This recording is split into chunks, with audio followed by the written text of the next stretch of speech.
Good afternoon, everyone. Good evening, good morning, depending on where you're joining us from. My name's Joe McNamara. I'm the Director of Solutions Marketing here at AML RightSource. Just want to thank you for joining us for today's session, Rising Threats, where we're going to be identifying and reporting elder fraud and sexploitation schemes. Uh, I would be remiss if I didn't address something up front. I am clearly not John Byrne. John actually had a family emergency, had to step out, and so I'm filling in for him, which would be problematic if it were just me for an hour. But thank God we've got a pair of experts here, both from the public and the private sector, in Dan Callahan, who is the supervisory special agent from HSI, as well as Melissa Donovan, who comes to us as a director of enterprise fraud from First Financial Bank. Both of you, so excited to have you here with us today. I'm really looking forward to the conversation that's going to unfold. However, let me get to a couple housekeeping items just for the rest of our audience before we dive in. The first is this will be recorded. It's actually being recorded right now. Normally available on demand about a week from the time that we're done with this. And so for anybody that's looking for the recap or the full recording of this session, that'll be available on the AML RightSource website. Anything beyond that, I would say, we try and program these in a meaningful way where we get a chance for our audience members to engage with the panel. I would encourage you guys, please use the Q&A function or the chat function to ask your, and I see Tammy's already raised her hand. So yes, please engage with our panel. One of the things that we really want to do is make sure that you guys are getting the most out of this. And certainly, while I don't challenge you guys to throw any stumper questions, if you have questions for our panel, I would encourage you guys just to submit those as we kind of go through the conversation. But before we get into it, I also, like I mentioned, I kind of introduced these guys, but, Dan and Melissa, I'd love for you to kind of give us a little bit more of your background, certainly some of the things that you've worked on in the past, to kind of tee up the conversation, especially around elder fraud and sexploitation and abuse. So, Melissa, I'll let you go first, and then Dan, you can kind of follow up in the lead. Thanks, Joe. So my name is Melissa Donovan, and as Joe mentioned, I'm Director of Enterprise Fraud at First Financial Bank, which is a mid-sized regional bank. And so my background, I actually started in the investment industry after leaving college, worked as a certified financial planner and a compliance officer and a number of other hats in that world before I pivoted over to fraud to just solve a different kind of puzzle, really. Have loved that, grew up in internet fraud, then credit card fraud, and then joined First Financial, where kind of cover every kind of fraud, whether it's the elder abuse and sextortion or other fraud types that come through, just everybody trying to do their daily lives, both businesses and customers. Perfect. Dan? Yeah, good afternoon, everyone. Dan Callahan, and like Joe said, I work for Homeland Security Investigations. I'm currently the unit chief of our financial crimes unit within our cross-border financial crime center.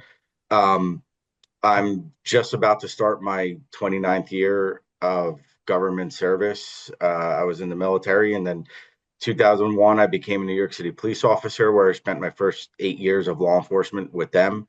In 2009, I jumped over to Homeland Security and have been there since. I've done mostly narcotics investigations, money laundering investigations, and then in 2018, I became a supervisor and took over a group that was combating financial frauds, and it was my first foray into that, and I've loved combating it ever since. And I'm on my second headquarters tour. I spent 3 years as a section chief in the financial crimes unit, and then I went back to the field.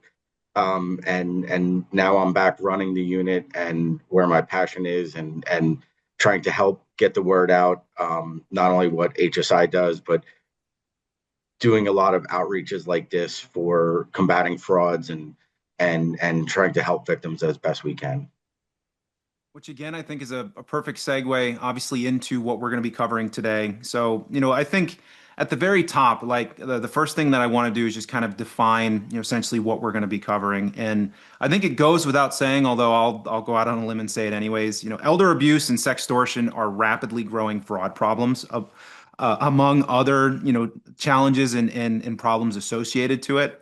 But ultimately, I think one of the areas that we're going to focus a little bit about or around is certainly the fact that these crimes really succeed through the psychological manipulation of things. It's not just or really not at all victim ignorance, if you will. And so I think one of the opportunities here this afternoon is for us to really kind of debunk some of that. And then ultimately, I think it's a clear representation to have you both here today, in the sense that the strong outcomes, positive outcomes at least, really hinge on the relationship health of the public-private collaboration kind of mechanism that's at play. And certainly, we're starting to see and have seen for years, the fruits of that labor, and hopefully, we'll continue to see that grow and multiply. But in terms of kind of setting the stage. I'm going to kick it to you first, Dan. One of the things that, is very clear is that there are multiple frames of reference when it comes to, this extremely challenging situation, whether it be on the elder fraud side or, sexploitation or other types of abuse.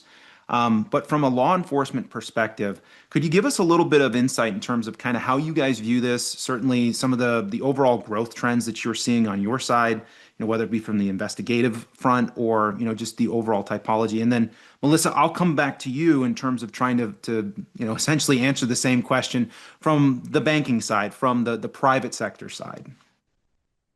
Yeah, thanks, Joe. So, it's you kind of alluded to it a few minutes ago when you said the psychological factor. So, I was one of those people before I really got into combating these types of crimes that really felt, oh, the victims are just stupid or they're lazy or whatever, and that was my ignorance, to tell you the truth.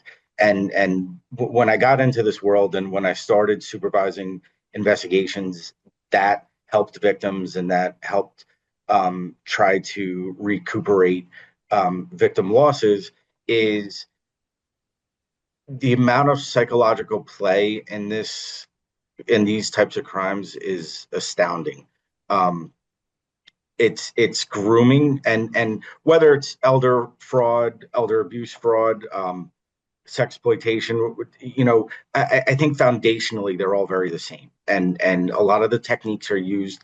I even go as far as saying sometimes it's psychological warfare because they're using known psychological techniques to manipulate people into doing what they want, and what they want is giving money, and what they want is, on the sexploitation side, giving pictures and then giving money. So on the foundational side, a lot of it is that same psychological factor that manipulates people into doing what they want, and it's what they want can be different, but at the end of the day, and what I've learned over the last 8 or 9 years is that the victims are not at fault, and it can happen to anybody. It can happen to an 80-year-old woman who has never turned on a computer ever,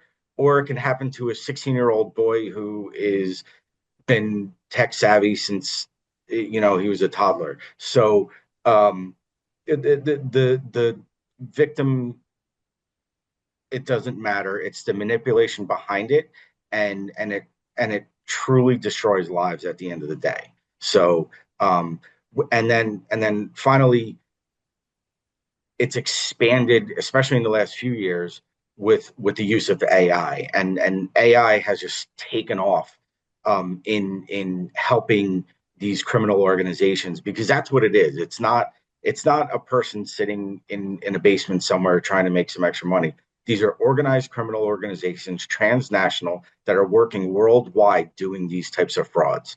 And AI has just completely went off the rails with helping them out and perpetuating their frauds. Well, and that's an excellent point that I certainly want to circle back on. And Melissa, from your perspective, I think the flip side of that coin in terms of what Dan's laid out, I think there are some things that obviously you guys are seeing from the private side. Would love to go into more detail as well in terms of, from an AI perspective, some of the things that that you guys are potentially using to help mitigate this. But before we get there, in terms of like the overall, kind of typologies or, some of the trends and things that you guys see, what can you tell us, especially for, what I would consider, one of the when it comes to the targeting of these demographics, right? Whether, like Dan said, whether you're 80 years old or you're 16, right? Like there seems to be a target for everyone. Oh, there absolutely is. Every single person has a button. Whether you know it or not, you have a button and they will push it. As Dan mentioned, this is generally organized crime. They run it as a business. They are master manipulators. That's what they do for a living. So they're very, very good at it. They do employ a lot of those psychological tactics that you might see in, you might see it as something as benign as marketing, but you might see it as something as hurtful and harmful as domestic abuse or pedophiles, where they groom their targets, they isolate their targets.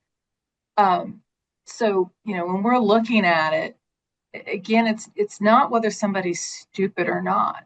It's what button can I push for them to respond to?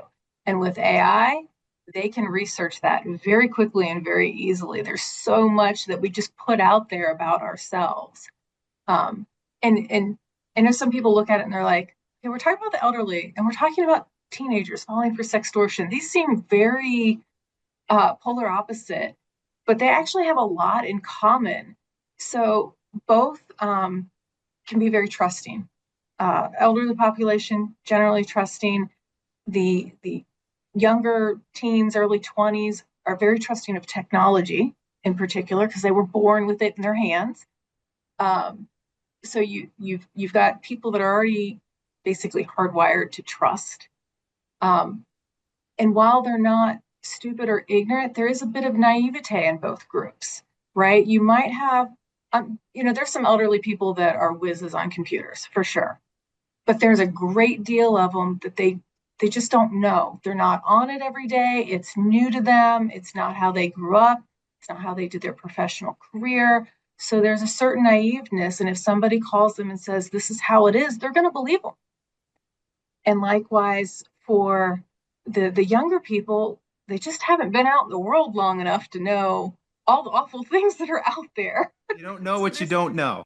type of naivete for both of them that we're fighting on this. And then you've got this bad actor who is just sitting there primed and ready. They've done all their research. They've been trained. They know how to go after these people.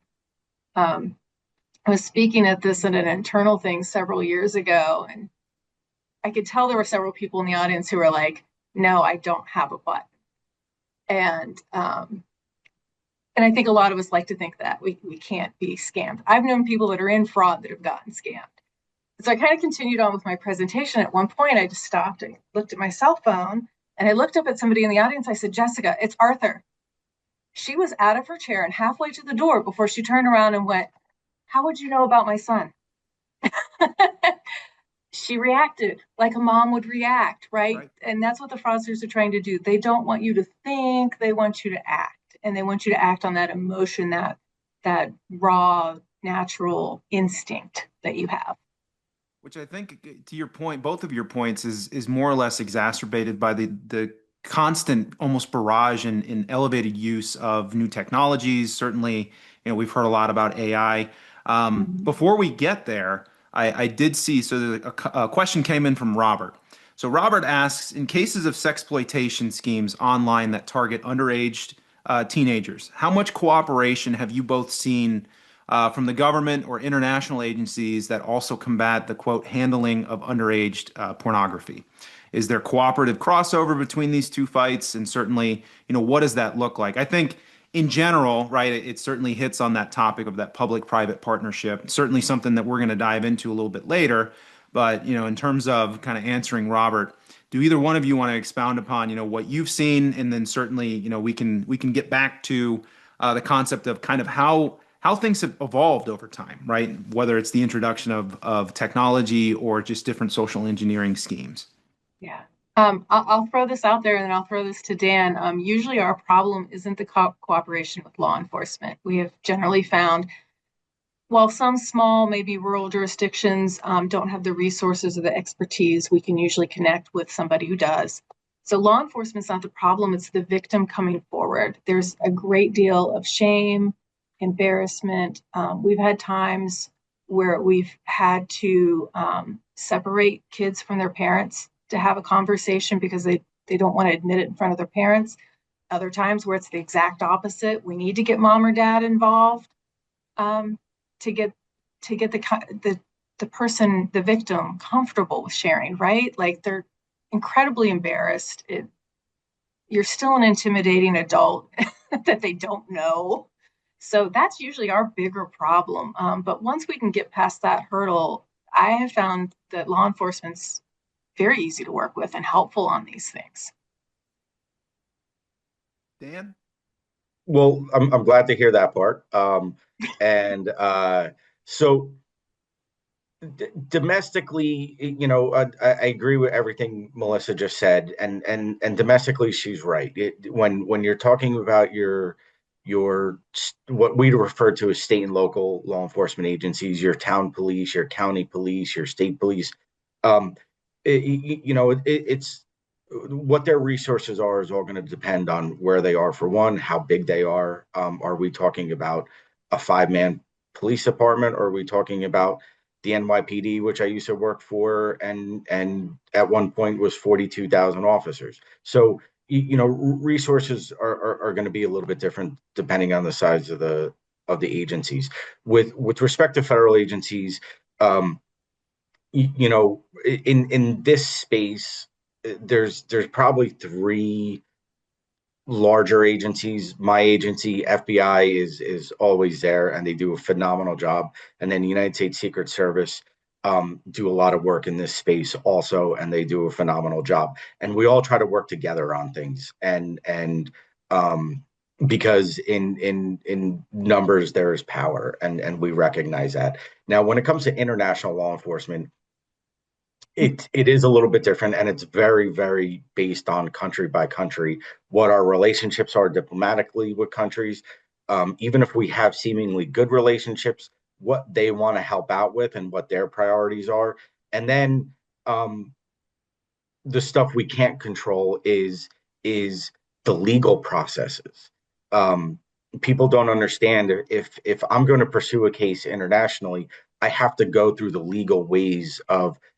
I can get unofficial information on the back end from international law enforcement, but when it comes to when I need actual evidence to introduce in a United States courtroom, um, there's legal ways of going about that, and that process is not quick, and it's slow and it's arduous, and it's very sometimes um, disheartening on our part, because when it comes to cases like these, especially the sextortions, is some of it's very time sensitive, and it's very hard to cross those barriers sometimes. And I can't give everybody's kumbaya together in an answer, but it's very country specific, and again, it even can go even a little bit deeper on how they want to work with us, and sometimes they do and sometimes they don't, and even seemingly friendly countries sometimes just aren't wholly receptive because it might not be one of their priorities, and we're limited in what we can do in other countries from a legal perspective. Right. And again, I think speaking again as kind of a lay marketing person, right? Like the immediate knee-jerk reaction when you hear something like that, I think ultimately is I think everybody in this space wants to do good, wants to, make that impact, and certainly wants to, work towards resolving and, in this case, protecting some of the more vulnerable population sectors within, our industry, right? But, at the same time, Melissa, I can't help but wonder, like, the question that comes to mind is, well, what are banks doing about this, right? Like, you guys see it, what's happening there? So, and obviously, it's a very loaded question, one that I want to tee up well so that, you can obviously expound upon it. But, ultimately, am I correct in assuming that, we want to try and figure out better ways to partner, better ways to work together, to share that information, and certainly at least be able to, in some cases, identify and move on these much faster. To Dan's point, right? Can we execute and get where we need to in order to kind of bring that closure and bring that protection to, again, these extremely, in some cases, underserved, parts of our population. Yeah. Oh, it made me laugh when you said that because we hear that multiple times a week. What are banks do? What are you doing about it? What are banks doing about it? Have you arrested anybody yet? It's like we're a bank. We don't arrest anybody actually. And the sad reality is a lot of times we can't get somebody arrested. They're out of the country, as Dan pointed out, and maybe very often not in a country that wants to cooperate and play nice. But banks are doing a lot, and they're both internally and together. So it's like, for example, for internally, we've seen elder abuse cases, and we're partnering with our BSA teams, right, to break it down. Maybe the scam is happening in the cyberspace, so we're working with our threat management team to call out that information that's going to be useful to Dan so he can go arrest the bad guys. And then just across the industry, right? You got to follow the money. The money's going somewhere. Where is it going? How can we get that back? Sometimes it's that we've got to work with other credit unions or other banks to trace that money and see if we can call that back. Sometimes we're really quite successful. A lot of that depends on timeliness and details of the reports that we get. Sometimes it's working with the post office or FedEx or UPS to stop that package that has cash or gold bars in it. It scares me sometimes how often those are just popped in the mail and sent on. Sometimes it's local law enforcement because the person's been told to put the cash in a shoebox that they pick up at their house. And so you cannot work in a silo and solve this. You have to have partners in your bank, across the financial industry, and across multiple law enforcement levels, partnerships. We work with Secret Service, we work with FBI. Sometimes we just need the people that have the boots on the ground and are right there in a local jurisdiction that can step in and help. And not to mention like APS services as well, particularly for the elderly cases. No doubt, right? And I think, if there's an underlying thread to what you just mentioned, I think it's in part, the concept and certainly the importance of training, right, from an internal perspective. Things that Yeah. you're seeing from, your behavioral red flags or some of the transaction patterns that might be tied to different forms of manipulation, kind of that social engineering.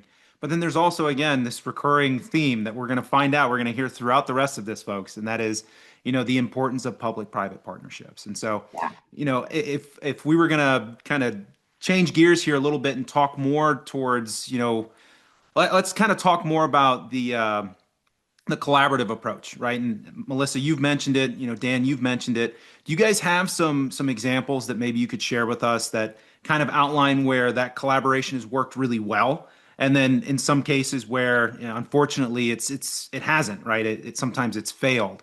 I'll throw it to either one of you in terms of how you want to position it, but ultimately would love to kind of hear more about, again, how can we learn from what's worked as well as what hasn't in order to kind of strengthen the overall efforts for everybody that's joining us today? Dan, do you want to start? Yeah, sure. So um, I've never done a case without collaboration. Um, both just I'll change it a little bit. I've never done a financial case without collaboration, both on a law enforcement perspective and a financial institution's perspective. So in my eyes, that's one of the most important things there is to us running criminal investigations. That's why in HSI we have, and it came out, started about 20 years ago, the Cornerstone program, which is an outreach program to financial institutions. We put out a monthly newsletter, and it's our way of getting trends, getting word, getting whatever we can out in front of anybody who will listen.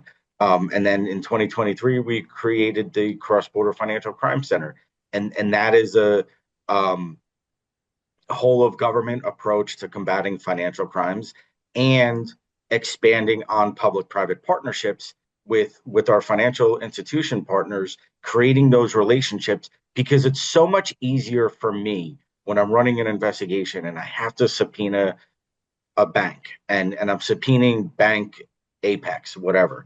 And um, instead of submitting on an online portal a subpoena and I don't know where it's going, it's so it works out so much better when I have someone like Melissa that I can call up and say, hey, we're going to be sending this subpoena.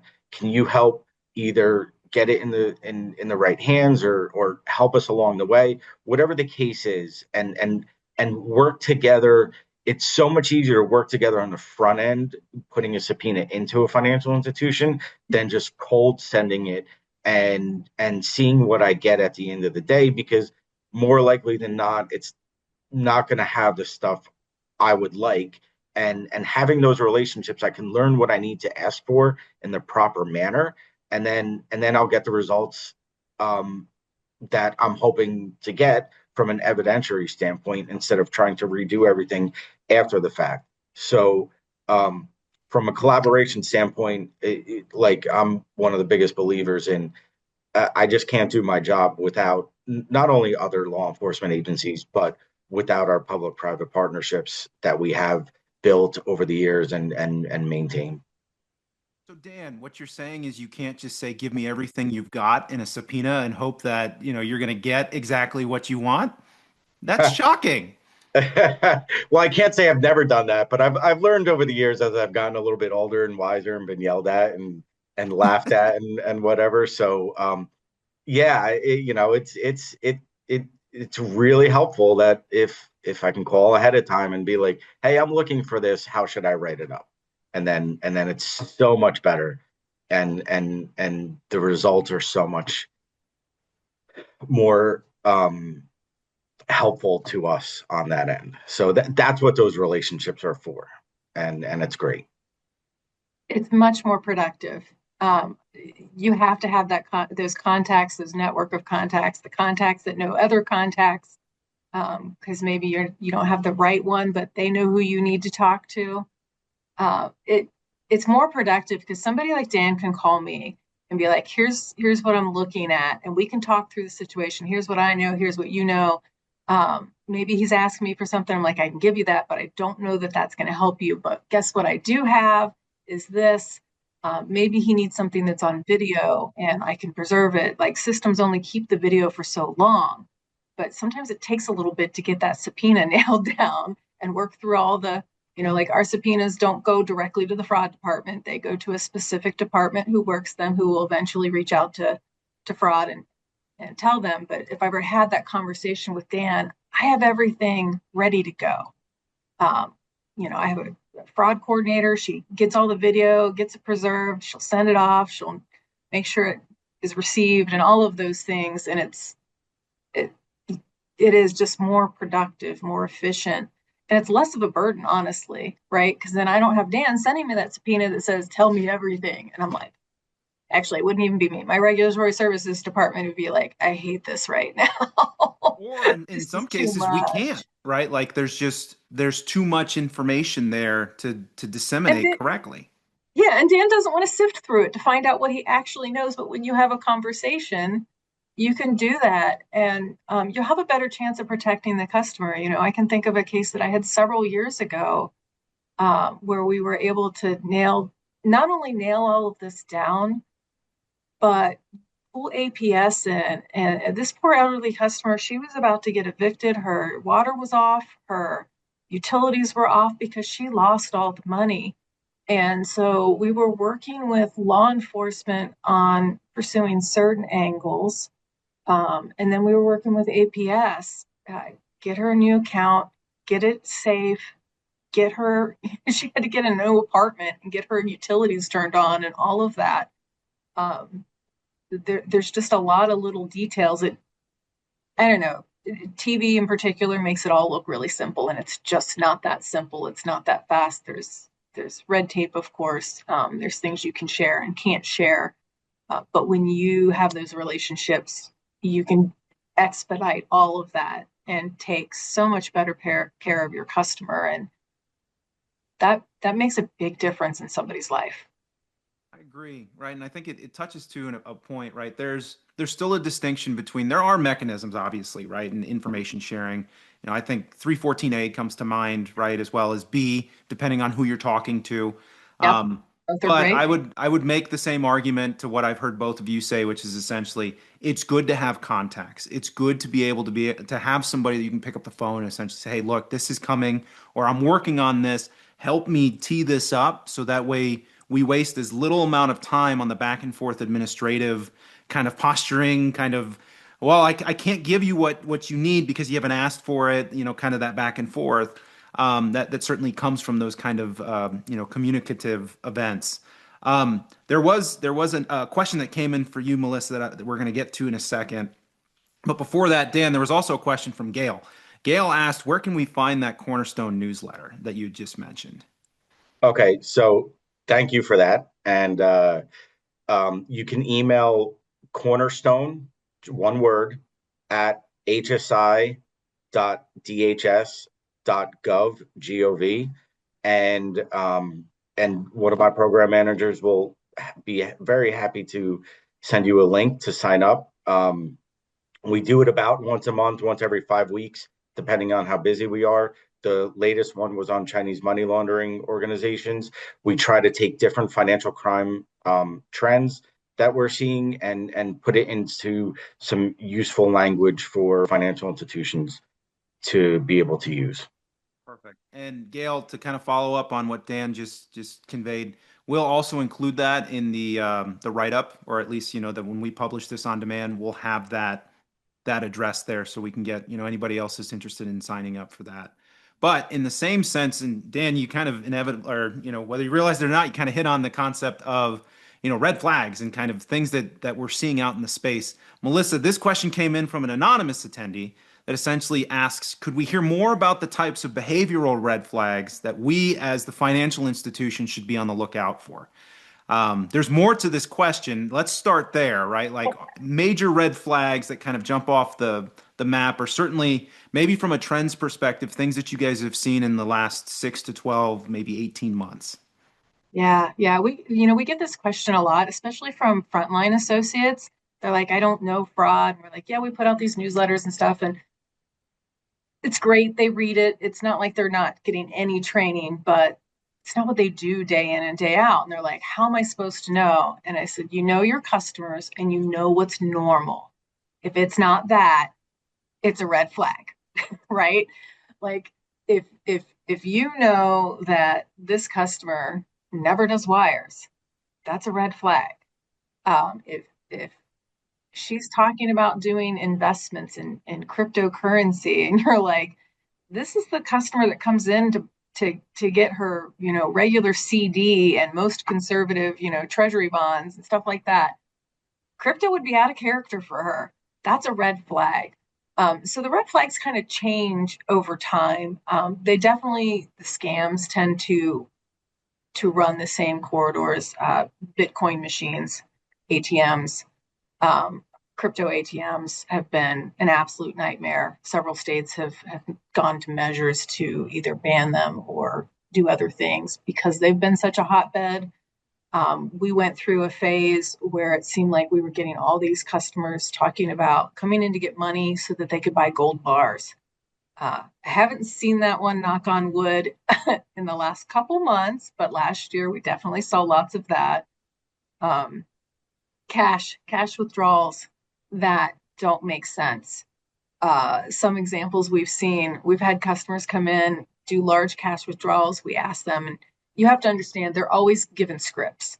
A lot of times they have a phone in their pocket or their purse because the fraudster's on the phone with them and they've told them, keep this secret, tell them this story, give them this answer.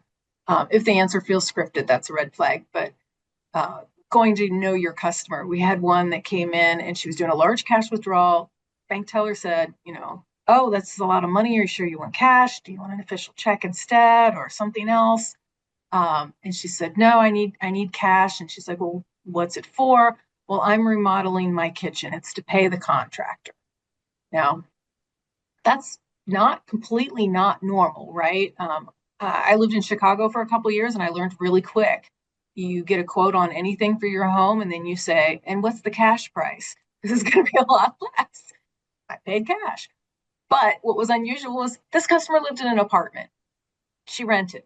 She didn't own her a home, so she's not remodeling her kitchen for 20 grand. That's a red flag. So yeah, I would watch out for the large cash withdrawals, anything to do with crypto, even with the young people. While they might invest and be much more knowledgeable in crypto, it's still a red flag because fraudsters want money fast. Wires, Zelle. If it's a fast payment, be concerned. I agree, right? And the second part of that question, I think you actually ended up answering it. It was more about, the interactions with your customer, right? And so to your point, really understanding and knowing that customer. Dan, I want to flip a similar question over to you, and that is, in terms of like going through these investigations and obviously being the boots on the ground, what are some of the identifiers? And I'm thinking more about the folks that are in that immediate circle of the victim to identify more so from a behavioral perspective, or what are some of the trends or kind of things that you guys have seen through the years that are indicative at least of something that's a little bit more than a head scratcher but may not be like a 5 alarm fire? Yeah. So before I answer that, I just want to touch on something Melissa said, or really add, because everything she said was perfect. Um, but one thing we're seeing now, and it really it might not correlate to financial institutions that much, but I really want you all to know this, is when you're interacting with that customer and they're taking out a large amount of cash, if they're going to be saying they're going to be buying gift cards, that's a major red flag right now. A lot of this is getting transported via gift cards that they'll buy 10, 15,000, $20,000 worth of gift cards at once and then mail it. Please understand that. When it comes to Cards are for gifts. well, yeah, exactly. Telling people that they're for gifts. If they're buying 200 of them, they don't have 200 grandkids to give them out to. So that's something we're seeing is very prevalent right now. When it comes to the victims and their circle around them, that is a really good question, and it's one that's very personal to me also, because my mother lives with me, and being in this world has scared the crap out of me, and therefore I've scared the crap out of her. And it, unfortunately, not everybody in my mother's situation has someone around them. For the people that do, it's an education thing. Don't click on a link if you get that text message. Don't click on a link if you get that email from Amazon saying you have a bill for $300. And just like Melissa said, there's a lot of those little ones that don't even get reported because it's not that much money, but that person's going to click on the link, pay the $300, and not think of it, thinking they just paid Amazon or another company or whatever. So, we have to be cognizant of those loved ones around us, that everybody knows. One thing I kind of tell people is just take a minute to ask a question. Does this look right to you? Does this email look right to you? Does this text message look right to you? And if a couple people say, okay, yeah, no, this looks legitimate, or no, this is not, then you know how to proceed. And it's so important just to have that circle of trust for people. But then conversely, just like Melissa's example with the elderly person and um, almost losing her apartment and stuff like that. I've seen it countless times over my career of people living alone, not having that family support, and you know, the person at the bank might be their only connection, honestly, or the person at the grocery store might be their only connection. So it's really important to understand that, and again, you all in the financial institution, especially in the branches, are the first line of defense a lot, and to know that and understand that, and befriend some of these people, and just to make sure that, just in case they don't have that person behind them that is looking out for them, and they're on their own. So that's a super important thing to have in the back of your minds. And if I can add to that, banks are often cited as a trusted um, company, trusted individuals. Usually, it's those frontline associates that have those relationships. The fraudsters, we talked about the master manipulation and the psychological warfare. They try to isolate these people. They try to shame them. Um, Crazy thing, I was watching Law and Order rerun the other day. Old old episode, but it it I was like, wow, that is so on point. The older gentleman character was 79. He had been scammed, lost everything, his home, everything, and he did not report it because he was afraid his son was going to put him in an old person's home and tell him that he was stupid. And that is so real. This episode's probably 20 years old, but it is still so real. If family, other trusted people, whether it's doctors, bankers, grocers, if they don't approach that situation with empathy, if they judge first and problem solve later, you'll never get to the problem solving. I heard a victim speak the other day, and she said, when this first came up, my son just went at me, and I shut him out. I stopped telling him anything that was happening, and she lost $1 million. Um, we you can't afford to do that, so you need to engage those people, help them. Like I said before, with the younger victims, they're really embarrassed, they're ashamed, and it is really hard to go to a parent and say, yeah, I sent some pictures that you don't want to see, and I don't want you to see, and I don't want to talk about this whole topic. Yuck, ew. Right? The parent probably doesn't really want to hear it either, but they need to, and they need to, let that child know that it's safe to do so. Likewise, with the elderly people, um, they need to know it's okay to say, I think I did something and I'm not really sure about it, and I need some help, without the kid going, Mom, how could you be so dumb? I told you not to do that. I told you not to answer that call. Um, that may all be true, and you're super frustrated, and you know, say it to your monitor. That's what I tell my team. Sometimes it's hard when you see this all the time, but when we're having those conversations, the empathy and keeping in mind that these fraudsters are intentionally striking shame and fear and embarrassment in these people, and trying to isolate them from their family, because as long as they're isolated, they'll be more successful. Yeah, exactly, right. And when we think about just the overarching concept of social engineering, and to your points, right, like it's not the strong ones, it's not the ones that have that large support system that these fraudsters find weaknesses or gaps in. It's the ones that can be separated, and are more vulnerable to kind of fall for that kind of stuff.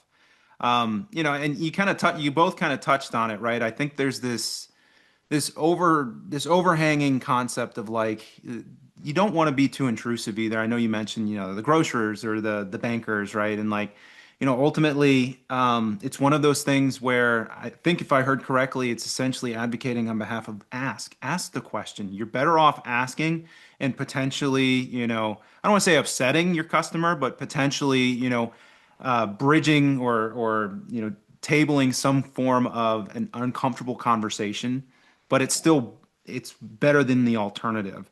The question It's in all never of too good to this. ask it, Joe. I get that from bankers a lot, and I will tell them and say, because they're like, I don't want to be nosy. Um, And I think you tell that customer, hey Joe, I'm not trying to be nosy, because I might have asked you a question and you say it's none of your business. Go, I understand, Joe. I'm not trying to intrude, but I've seen a lot of scams like this lately, and I just was concerned for you. Um, that tone takes the conversation a different direction, and if it gets them to pause and think, you've done a good thing. They might still take their money, they might still send it, but at least you've interjected in a very soft, caring way. I think most of us, that's what we want to do, right? We're going to take care of our customers, provide a good customer experience, and you can do that. And I will add that I've even had some bankers go, but I haven't seen that scam. I'm like, they don't know that. You've seen it in writing now because I've just told you about it. So tell them you've seen a lot of scams like this, and that you're just looking out for them.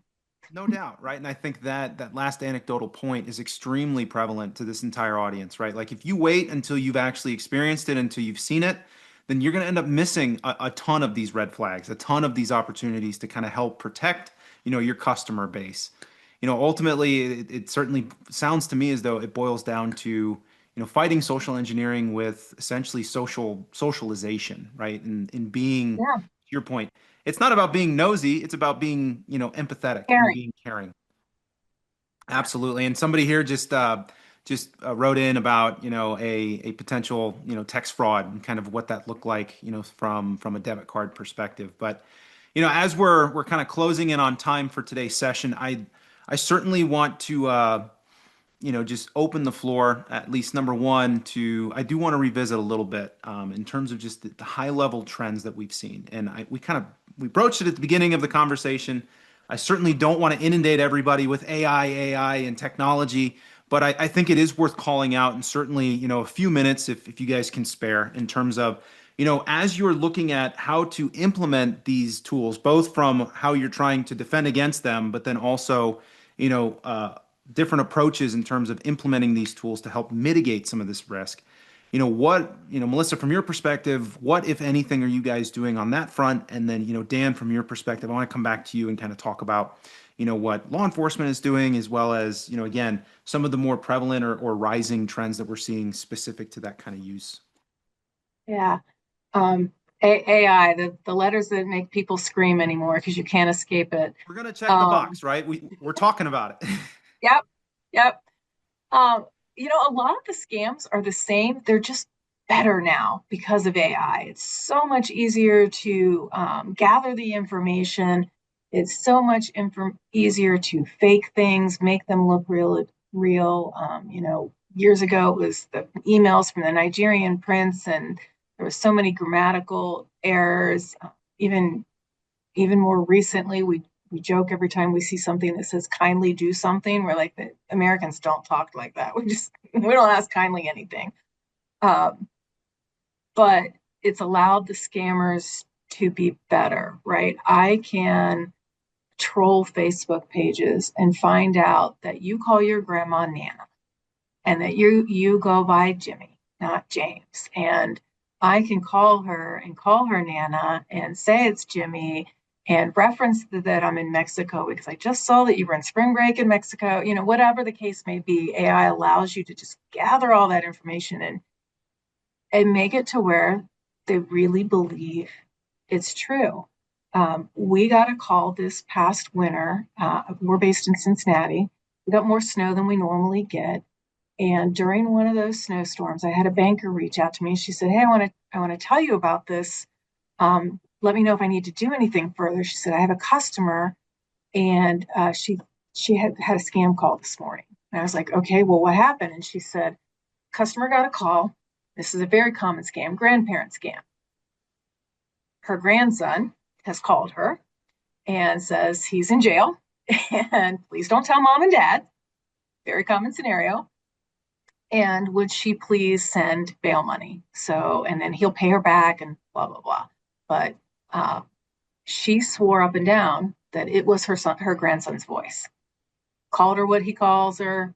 It was his voice. She was certain of it. She was very upset about this. She was grabbing her purse and looking outside, trying to figure out how the heck she was going to get to the bank to get this money because we'd had a lot of snow. And as she was getting on her boots and coat, her grandson walked in. because he was there to shovel her driveway for her. So God bless him for being a really good grandson. But she was convinced that she needed to go help him and send this money. And I attribute AI to them being able to do that. No doubt. He was an avid TikToker and Instagrammer, and I'm sure his voice and likeness were all out there. And so we see a lot of that grandparent scam, fake kidnappings as well in a similar vein. Of course, lots of romance scams because people are lonely for companionship. Again, that isolation can be really hard on people. They do target recent widows and widowers. Um, I would say the romance scams and the grandparent scams are probably the most common that we're seeing. Hopefully, I answered that. I think you did a great job. Dan, before I flip it back to you, we had two folks. So I think this one's probably better for you. It says, what can be done if you got scammed over 10 years ago in terms of the statute of limitations or certainly some of the actionable things? Obviously, as we kind of talked about, my assumption is there's probably not a ton. But given that I'm simply a moderator and I am not a practitioner, Dan or Melissa, any insight on that? Yeah, in all honesty, pretty much nothing. Like you said, well, statute of limitations is one issue, but then the underlying data. Are we talking about phone tolls? Phone records get uh, deleted by phone companies just because they only have so much space to hold everything on after so many years. So 10 years is, and each phone company is a little bit different. 10 years is definitely not something I've ever seen that retention of phone records. And honestly, the ultimate goal of an investigation in a fraud case is to try to recuperate the victim lost funds. 10 years, it's hard enough when we're getting a lead 3 months later now. And because it's bounced around the world a couple times probably. 10 years ago, that money's pretty much gone. So unfortunately, it's sad, but yes. Melissa, you're shaking your head. I'm assuming kind of the same thing, right? Exactly the same thing. I think at best I would want to do more proactive to keep them from being a victim again. There are scams out there that are recovery scams. They'll so once they know you've been a victim, that information is out there. It gets sold, passed around. They'll call you and say, "Hey, I know you were scammed. I can help you get your money back," and that's a scam. I would be in the protective sense because I think any shot, like Dan said, it's hard enough to get the money back. Not just 3 months, but 3 days later is hard. Um, so 10 years, I'd say there's no shot, and you best is forward-looking protection, education. Again, I agree with both of those things. It makes sense. I'm looking at the time, so I know we've got a few minutes left. Before we get final thoughts from you guys, there are two other questions that came in. So the first one is more from Georgina. It's more about involvement in a weekly or biweekly BSA AML meeting to help establish working relationships with others. Are you guys currently involved with any kinds of organizations like this? Do you guys have any insights or advice as it relates to some of the practitioners that are looking to get plugged in and obviously benefit from this information sharing above board, obviously, but from either of your perspectives, anything you could share on that front? I'm involved in a number of peer groups, highly recommend it. Some are bank to bank or credit financial institution to financial institution. Some include AML, some are fraud only. Some groups like IAFKI are law enforcement and financial institutions, which are really great, again, for making those connections or finding them when you need them. And then if not, your own internal financial institution. I'll be honest, we don't have a regular like weekly meeting with our BSA AML team and our fraud team, but we do have other regular specific topic meetings that will touch base. But I can tell you if something hits my desk right now and I need them, that's an IM phone call, something like text, cell phone numbers are shared, and Christy's there if I need her. She knows to find me if she needs me. And if you don't have that relationship, develop that relationship. I've talked to other bankers where BSA and fraud are at opposite ends, and they're fighting each other. That's not the way to solve this. Make those relationships internally as well as externally. Makes sense. So there are some other questions. I think I'm going to be cognizant of time here. What I would encourage our audience to do is, submit if you've got other questions. We're going to run out of time here. I'd encourage you guys just submit them either through the Q&A function, or you can submit them to I believe it's webinars@amlrightsource.com. What I can promise to do is at least share these with our panel, and then hopefully be able to get some responses. There's some very interesting ones in here. Melissa, there's one about your Facebook habits, so would be very interested to hear that. Actually, not on Facebook. Don't do any of it. But in terms of the remaining minutes that we have, obviously there's a lot to cover within this space, and certainly it's multifaceted, as are almost every single one of these topics. But Dan, from your perspective, kind of final thoughts around this concept, of mitigating some of the risks involved, as well as how do we combat this moving forward? Education. I say it all the time. We're going to educate ourselves out of this, not prosecute ourselves out of this. Yes, law enforcement has a function of investigating and then prosecuting crimes. And that's always a great goal to have once you have a victim. I don't ever want to see victims. And the only way we'll get to that point is education. I know that's a utopian concept, but education is a number one thing, not only for people like you, but for lay people, for people like me. Education is the number one thing by far in order to combat these types of crimes. 100% agree. Education would be the first word that hits my mind. And like for the elderly, I hear people say, take their computers away. And while that might feel right in the moment when you're looking at what they've done, I'm the opposite. I think we really need to teach them how to use them and how to use them safely.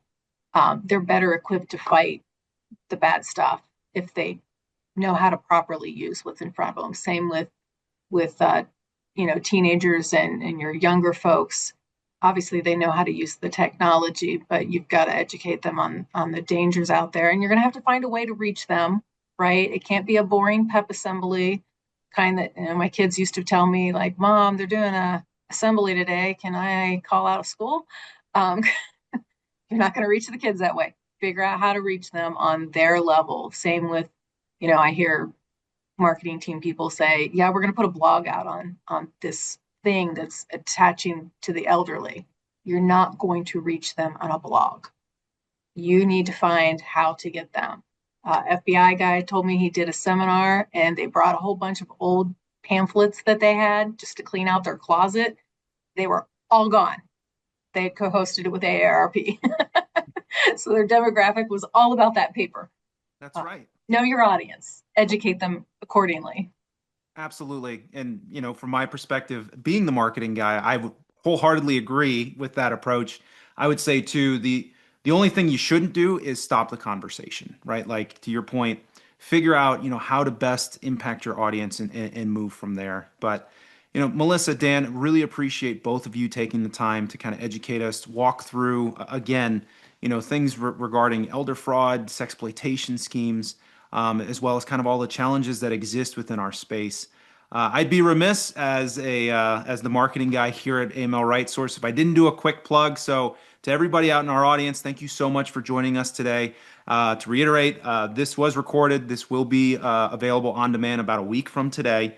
And then for those of you that are interested in joining us next month, in May, we're going to be talking about the current and future landscapes of global financial access. And I promise you, barring any other crazy emergencies, that John Byrne will in fact be back to moderate that one. I do appreciate both of you guys, obviously putting up with the stand-in moderator and to our audience for the wonderful participation. Like I said, please submit those questions so we can get those answers to you guys. But To everybody, thank you so much and have a wonderful rest of your day. Thank you. Thanks, Joe. Thanks, Dan. Take care. Bye, guys.